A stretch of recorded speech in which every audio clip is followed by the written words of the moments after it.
अंतरराष्ट्रीय युवा विद्वान, जैन दर्शन में यूनिवर्सिटी टॉप व गोल्ड मेडलिस्ट, जैन सिद्धांत एवं न्याय विषयों को सरलता से समझाने वाले, यूएसए, इंग्लैंड, ऑस्ट्रेलिया आदि अनेक देशों में जैन धर्म की महती प्रभावना करने वाले, पंडित टोडरमल पुरस्कार, युवा विद्वत रत्न आदि अनेक पुरस्कारों से सम्मानित मूर्धन्य विद्वान डॉक्टर संजीव कुमार गोधा जयपुर द्वारा जानिए धर्म का मर्म।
उपाध्याय साधु सर्व अर्थ के प्रकाशी मांग लिख उपका जिनको स्वरूप जान राग ते भरी जो भक्ति काय को नमाई स्तुति को जाई है।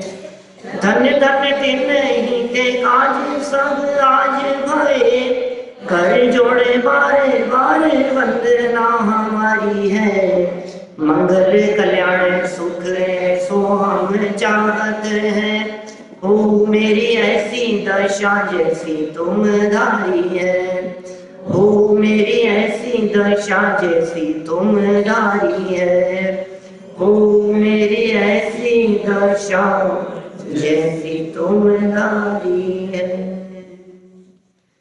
हे जिनेंद्र देव, जैसी आपकी दशा है वैसी ही दशा मेरी भी हो जावे, इसका यदि कोई मार्ग है तो वो मार्ग है संयम, वैराग्य। उस वैराग्य के मार्ग पर चलकर, उस संयम के मार्ग पर चलकर ही आप जैसी अवस्था की प्राप्ति होती है। और उस मार्ग पर चलने के लिए तैयार है यहाँ राजमाता विजया। जीवनधर कुमार की मां सारी अनुकूलताओं को देखकर, प्रतिकूलताएं भी भोगकर, पुनः अनुकूलताएं मिल जाने पर, अनुकूलताएं जिन्हें आकर्षित न कर सकी, पुण्य का उदय और उस पुण्य के उदय में मिलने वाली अनुकूलताएं जिन्हें अटकाने और रोकने में समर्थ नहीं हो सकी, आज उन्हें दीक्षा का परिणाम आ रहा है। आज उनके मन में ये भाव आया है कि मैं संयम अंगीकार करूंगी, क्योंकि संयम का रास्ता ये वास्तविक रास्ता है। प्रत्येक जीव को बनने वाली परिस्थितियां उसके पुण्य पाप कर्म के उदय से बनती है। जगत में कोई अनुकूलताएं दे सके ऐसा किसी की ताकत नहीं है, और दें भी तो कहां से दें। जो स्वयं छोड़ करके चले गए वे दूसरों को क्या देंगे। हमारे तीर्थंकर परमात्मा, उनकी प्रतिमाएं हाथ पर हाथ धरी हुई दिखाई देती हैं। उनकी वीतराग छवि एकमात्र वीतरागता का संदेश देती है। एकमात्र यह संदेश देती है कि हे जीव, तू वीतराग बन। कल हमने इन बातों के बारे में थोड़ी चर्चा की थी और ऐसी बात कही थी कि देखो, जिनको देखते हैं वैसे परिणाम आए बिना नहीं रहते। रागियों को देखकर राग के परिणाम, मोहियों को देखकर मोह के परिणाम और वीतरागियों को देखकर वीतरागता के परिणाम। क्यों है हमारे जिन मंदिरों में ये वीतरागी छवि, ये वीतरागी प्रतिमाएं? इसीलिए है कि वीतरागी को देख और वीतरागी बन। अकर्तापन की प्रतिमाएं, अकर्ता देखो और अकर्ता बनो। इसलिए हाथ पे हाथ धर करके इसलिए बैठे हैं कि किसी से शत्रुता भी नहीं और किसी को आशीर्वाद भी नहीं। क्यों? वो दिखा रहे हैं वीतरागी बनो। वे दिखा रहे हैं कि ये मोह ये दुख का कारण है, ये राग ये दुख का कारण है। जगत में कोई व्यक्ति तुम्हें दुखी नहीं करता। आप अपने मोह से दुखी हो, आप अपने राग से दुखी हो, आप अपनी कषाय से दुखी हो, तो किसे छोड़ना है? बोलो, किसे छोड़ना है? अब यदि ये कहे कि मैं सफेद बालों से दुखी हूं, क्या तो क्या करें? बोलो, हिसाब करा ले। सफेद बालों से सुखी है नहीं रहेगा, बांस में बजेगी बांसुरी। नहीं हो सकता है। इसको हटाने से काम नहीं चलेगा। मैं इनसे परेशान हूं, इनको हटा दो रास्ते से। अरे भाई, उनको हटाने से काम नहीं चलेगा। तेरे मन में जो उनके प्रति द्वेष बुद्धि है उसे हटाना पड़ेगा। तेरे भावों में, तेरे विचारों में जो उनके प्रति अपनापन और राग का परिणाम है, ये तेरे दुख का कारण है, इसे हटाना पड़ेगा। इसलिए ज्ञानी श्रावक ये विचार करते हैं कि भाई राग ही दुख जन्य है। देखिए आप पेज नंबर 513 पर 15 नंबर का श्लोक, जहां से बात हमारे को आगे बढ़ानी है। ज्ञानी श्रावक को भी राग जन्य दुख, श्रावक को भी राग जितना दुख होता है, माने दुख की मात्रा आपके राग के परिमाण में है। कौन व्यक्ति कितना दुखी होगा? बोलो बोलो। आज खबर आई श्यामलाल जी मर गए, किस किस को तकलीफ है? कौन श्यामलाल? कौन है? हरिमोहन जी, वो कौन है? ये क्या पता कौन है? आपको कोई तकलीफ? आपको पता लगा, आप दुखी नहीं? नहीं, बिल्कुल दुखी नहीं। हम क्यों दुखी होंगे? हाँ, यदि हमारे कोई परिचित होते क्या और उनका मरण होता तो फिर दुख की संभावना थी कि सुनो, परिचित भी है लेकिन उनके मरने पर भी आपने एक दिन भी भोजन नहीं छोड़ा। फिर भोजन कोई छोड़ा जाता है क्या? जो जितना घनिष्ठ होगा उसके वियोग से होने वाला दुख भी उतना ही होगा। दुख का संबंध आपके राग से है। जितना जितना राग कम होगा उतना दुख कम होगा, जितना जितना राग ज्यादा होगा उतना दुख ज्यादा होगा। ये नियम है, नियम बना लेना आप इसको। मोह दुख का घर है, राग दुख का घर है। कषाएं और मोह के परिणाम ये इस जीव को दुखी करते हैं। तो क्या करें हम? बोलो, अभी उपाय तो बताएंगे, पहले दुखी है इस वजह से ये तो पता लग जाए। जैसे एक बार इस बात का पता लग जाए कि ये दुख का कारण है तो फिर छोड़ने के लिए कहना नहीं पड़ता, फिर अपने आप छूटता है। आपको कहें भाई साहब ये जो दूध है ना, इसमें छिपकली गिर गई थी, आप पी सकते हैं? और देखो आपके हाथ में गिलास आया दूध का, अच्छा मलाईदार है, रबड़ी जैसे दिख रहे, बिल्कुल ऐसा लच्छेदार। अब उस दूध को आप ये उठाया आपने गिलास और यहां तक ले आए, और इतने में एक बच्चे ने कहा आकर के, अंकल दूध में तो छिपकली गिर गई थी। क्या अब क्या करें? बोलो। इतना सुनते ही वो गिलास, इतने में दूसरा बच्चा आया कि अंकल पता नहीं उसमें गिरी थी या नहीं गिरी थी, तब भी नहीं, उछल करके भागते हुए भी देखा था। बोलो पियोगे कि नहीं पियोगे? नहीं, क्यों? क्या हो गया? मुझे तो ये कहना है अब उसको त्यागना पड़ेगा, उसको नियम दिलाना पड़ेगा, उसको प्रतिज्ञा दिलानी पड़ेगी कि भैया प्रतिज्ञा लो, जिस दूध में छिपकली गिर गई हो वो नहीं पियोगे। ये प्रतिज्ञा लेने की जरूरत है जैन साहब, मास्टर साहब बोलो, जरूरत है, उसको नियम दिलाने की जरूरत है। कहते हैं एक बार समझ में आ जाए ना इसकी वजह से दुखी हूं, फिर छोड़ना नहीं पड़ता, फिर छूट जाता है। हाँ लेकिन एक बात है इसमें मार्मिक बात, कि जिनको तुमने जबरदस्ती गलतफहमी से दुख का कारण जान रखा हो, उन्हें छोड़ करके सुखी होना चाहो तो ये तुम्हारी अज्ञानता है। तुम जबरदस्ती उन्हें छोड़ना चाहते हो। भाई साहब छोड़ने योग्य क्या है पहले ये पहचानो। सारा जगत छोड़ने के चक्कर में उलझा है भैया। दुनिया में जिसको देखो वो छोड़ने के चक्कर में है, और थोड़ा सा छोड़ करके ऐसा समझते हैं कि मैंने कोई बहुत बड़ा काम कर लिया। रात को खाना नहीं खाता साहब, मैं 30 साल हो गए मुझे, तो क्या हो गया भाई साहब, क्या हो क्या गया?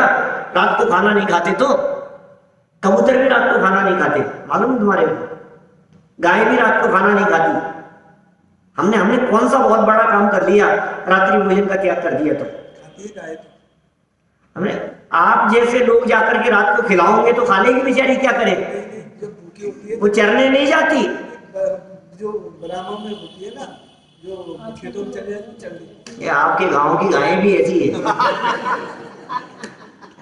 हमने देखा,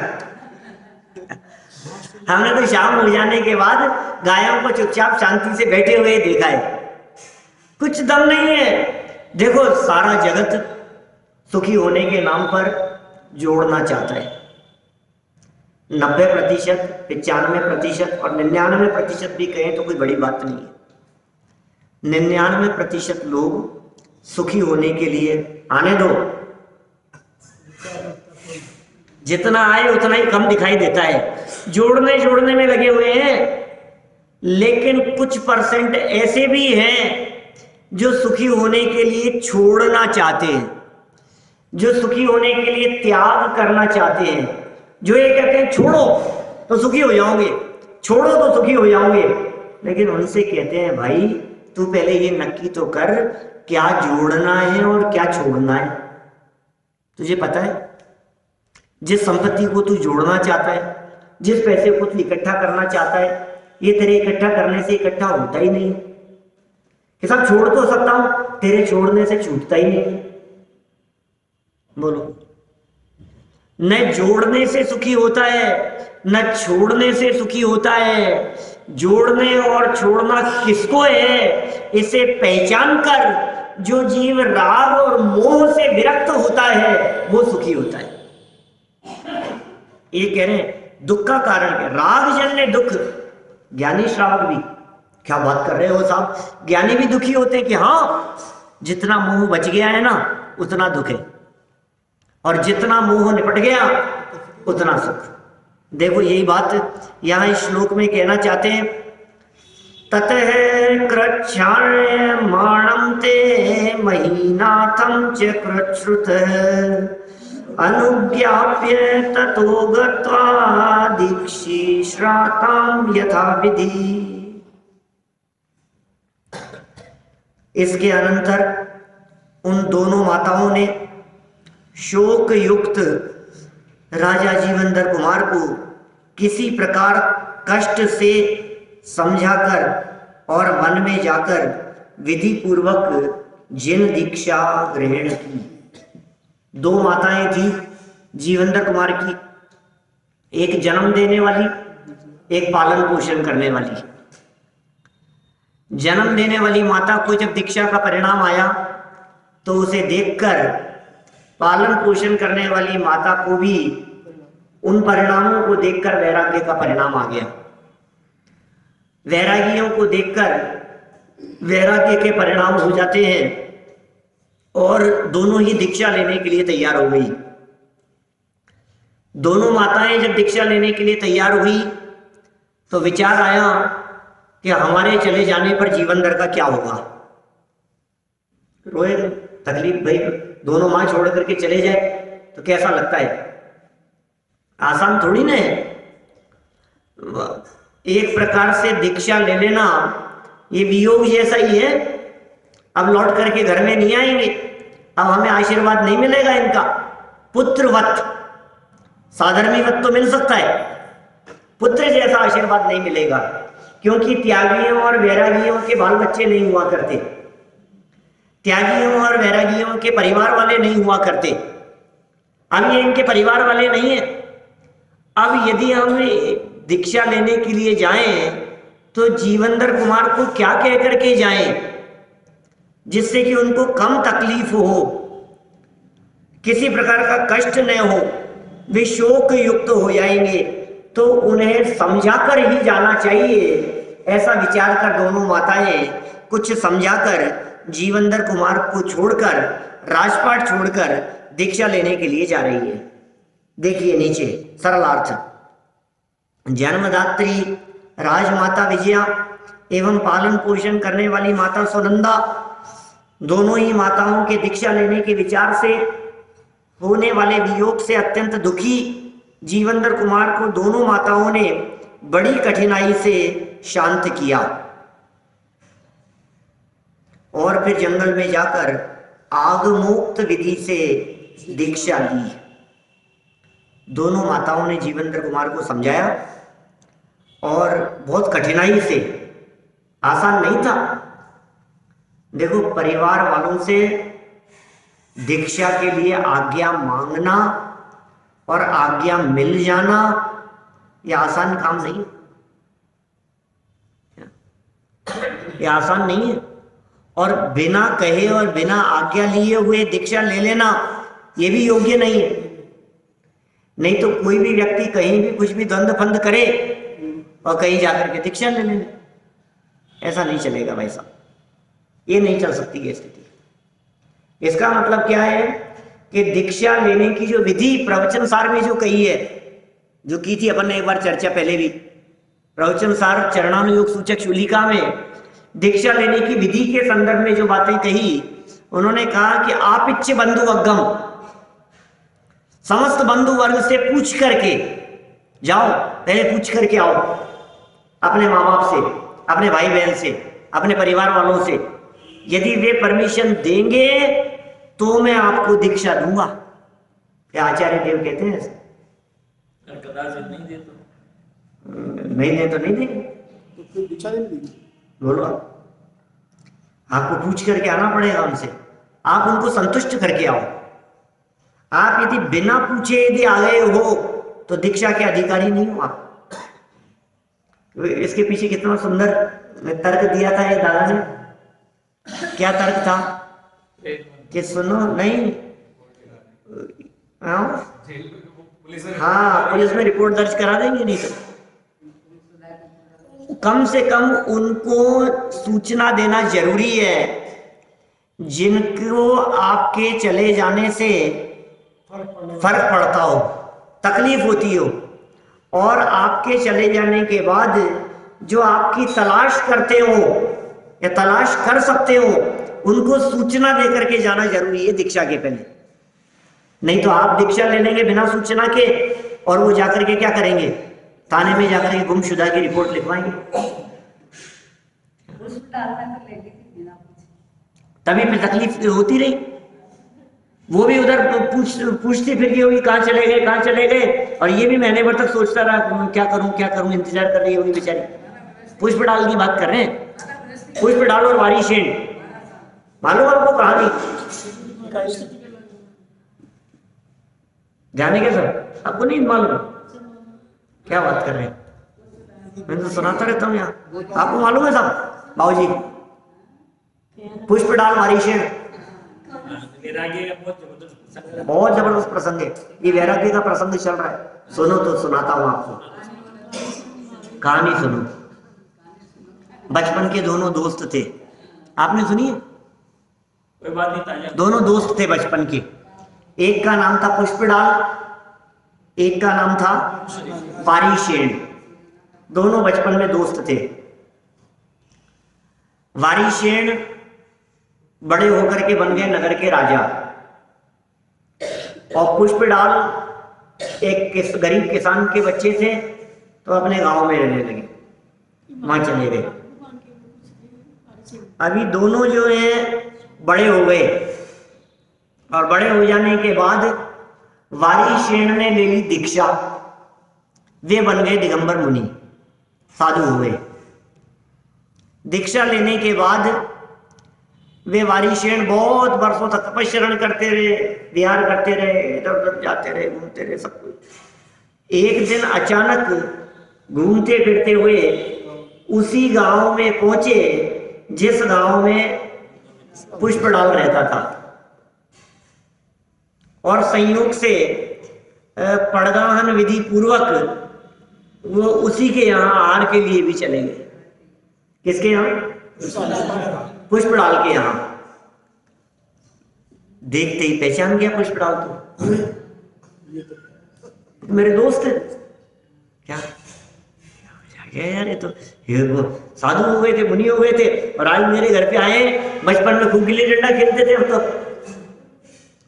हार हुआ, इसके तो मन में चल रही थी, बैठेंगे थोड़ी देर गप्पे लगाएंगे, बातें करेंगे, बचपन की बातें याद आएंगी, और परिवार वालों को भी बताऊंगा, पता है मेरे दोस्त हैं। अब महाराज तो कुछ बोले ही नहीं। आहार हुआ, और आहार लेने के बाद वे तो तुरंत रवाना होने लगे। इसको तो घबराहट हुई, क्या हुआ? ऐसा तो हो नहीं सकता, मुझे पहचाने नहीं, ऐसा तो नहीं हो सकता। ये बोल ही नहीं रहे, तो कुछ बोले ही नहीं। बाहर निकल गए, तो बाहर निकले तो कोई बात नहीं, अब इनको नहीं रुकना होगा, जल्दी होगी, तो वो भी साथ साथ में बाहर निकला, पुष्पडाल भी। और बाहर निकल करके विचार मन में ये था कि निकलते समय जब आगे बढ़ेंगे तो hi hello okay bye tata कुछ तो करेंगे, क्या फिर मिलेंगे, ठीक है भाई, कुछ तो बोलेंगे। बाहर निकला और उनकी तरफ देखता रहा, वो तो कुछ नहीं बोले, साथ साथ में पीछे पीछे चल लिया। घबराहट हुई, क्या क्या हुआ? कुछ दूर आगे चलने पर वारीशेन बोले, कोई मुश्किल से कोई 25-50 कदम बढ़े होंगे, और वारीशेन ने इतना कहा कि क्या बात है, मेरे ही साथ चलने की तैयारी है? हाँ, मन में जिसके इतनी देर से चल रही थी, अब 2 शब्द बोले तो अभी अभी क्या चलने लगा, हाँ और बिल्कुल। और फिर बोले अब तो बात करेंगे, कुछ ना कुछ तो साथ में ले चल रहे हैं मेरे को। अभी पुराने राजा भी हो गए, महाराज भी हो गए, इतने बड़े आदमी हो गए, अब ये कह रहे हैं, इनको कैसे मना करूं मैं? और साथ साथ में चल दिया। एक पत्नी थी उसकी, तो वो जी एक पत्नी थी, वो भी एक आंख से कानी थी, एक आंख फूटी हुई थी पुष्पडाल की। मुनिराज तो कुछ नहीं बोल रहे हैं और चले गए, जंगल तक पहुंच गए। हमारे साथ में रहना है क्या? दीक्षा हो गई, कपड़े लत्ते उतर गए, जंगल में रहने लगा। वारीशेन मुनिराज के साथ में रहने लगे। वे पुष्पडाल मुनि हो गए, वेश बदल गया, लेकिन मन पता है कहां चला गया, कहां अटका हुआ था? मन में शल्य अटकी हुई थी, वो बेचारी इंतजार कर रही होगी।